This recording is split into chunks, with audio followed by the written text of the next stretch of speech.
As schools reopen across our area and the country, what do teachers really want our parents to know?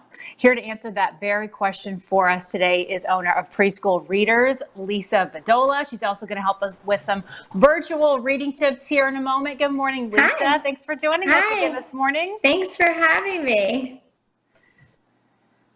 So I know you guys are really busy right now. First off, I know that all of your reading specialists are also teachers during the day and work with preschool readers in the afternoon. So what do you think that they are struggling the most with right now in this crazy time? I reached out to them and I was surprised with how much I got back from them. So I had to narrow a lot of it down. But one teacher in particular said that she wants to be in the classroom. She's excited to be back, and she wanted to share that because so many parents feel that the teachers aren't excited to go back and they just want virtual sessions. So she made a point to say she loves her job and she's excited to be back in the classroom, and she wants parents to know that there are a lot of teachers like her.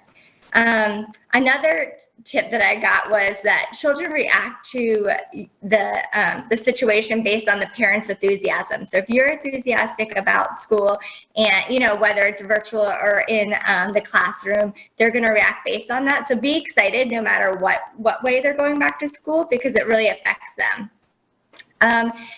They also said to don't worry about one.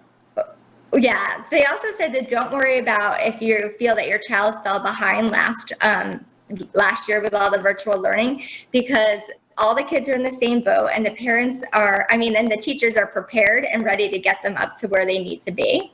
Is there anything else that they are saying that you think parents are just missing the boat on? I know that a couple of them said to just give them grace during this time, because I actually wasn't even aware that there are teachers. One in particular is teaching preschoolers in the classroom, but she's also on Zoom with preschoolers at home. So she's being filmed and watched by them and teaching kids in the classroom, and they're preschool. And she said, a parent was really upset with her because the parent couldn't hear the Zoom, but she's teaching the kids, and so she didn't even realize that was happening. And so to just give them some grace, because they're all trying to figure this out. So even though you might think they're just doing virtual or just doing in school, there are some teachers doing both, at the same time, which is kind of crazy.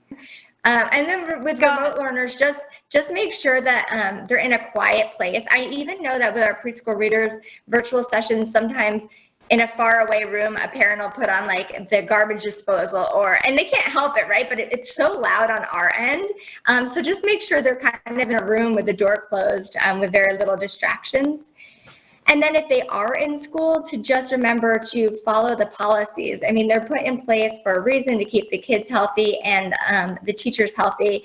And one teacher said that she could tell what students practice wearing the masks at home versus the ones that only do it in school, because they have a harder time kind of keeping it on, which I thought was really interesting. So those were some of the tips that they gave me. Any tips for helping kids get used to or keep the mask on? Because I am struggling with that. I know. The advice that they gave me was just to practice a little bit more at home. I know it's really hard probably for the younger ones, but that's what they were telling me. Do what you can. Gosh, you got to just, those teachers, they are just angels. They are just angels right now. Yeah. And so like you said, the biggest thing is just giving them some grace and not stressing out too much about all of this right now, because not getting angry. They're going to be fine. Right. And not to get angry at the teachers, because they were just thrown into doing so much, and they're trying, and they love the kids. And, so just being understanding and just communicate with the teachers. A lot of them said that. Good advice. So with so many families still separated right now, I wanted to see if you could share some tips for successful virtual story time, whether it's with grandparents or other family members, aunts and uncles, those who are really wanting to connect with children that they are not able to see as much as they would like right now. I would like to try this with my mom and my son. Yes. So we know the importance of story time. It helps to create meaningful moments between the child and the adult. But unfortunately, with all the social distancing, so many people are unable to connect that way. So yes, these five tips for successful virtual story time. Tip one would be to choose the best time. I personally was separated from my nieces and nephews for 6 months. And my nephew, who's 3, I did a lot of story times with him. And I chose to do it while my sister was cooking.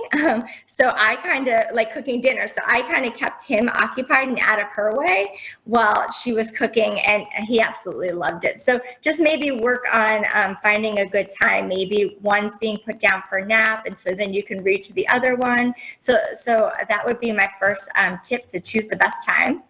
My second tip would be to gather books. So like I have children's books at home, but not everybody does. So you can obviously order on Amazon and they'll be delivered practically the next day. And I think some bookstores are slowly starting to open, but you can use a tablet. You can get books on a tablet. I'm a huge fan of a Kindle. So you can download children's books on the Kindle, and you can even get them for free from your library using what's called a Libby app. So even you can purchase them or download them for free. So tip 2 is gather your books. Tip 3 is get cozy. So if you're with maybe an older child who couldn't use a tablet, maybe they can go outside and hang out on the hammock and hold the tablet and listen to you while you read.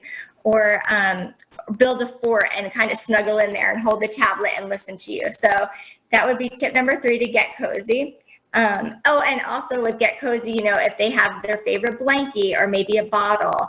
My nephew loves to carry his trucks, so he would hold his toy truck with him while I read a story. Number 4 would be to be as dramatic as possible, because when you're virtual, you really have to hold their attention. So like speaking loudly and then softly, or wearing silly glasses or a headband, or a silly shirt, anything to keep them focused on you on screen.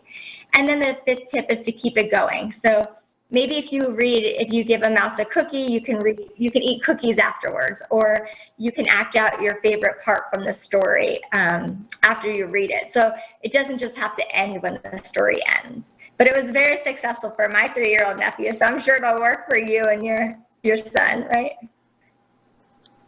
These are such good tips. And I love it's like you got to pretend like you're in the theater, right? The more exaggerated, over dramatic, the better. And anything that is in a fort of some kind, they are all in for. I love it. Yeah. These are fantastic tips. Thank you, Lisa, so much for your time. Thanks for having me. Really appreciate you. And I'm sure we'll have a lot more topics that we can discuss and catch up on here in the coming weeks and months. We appreciate it. All right. Thanks. Bye, guys. You can learn more about everything that we talked about today and all about preschool readers at preschoolreaders.com.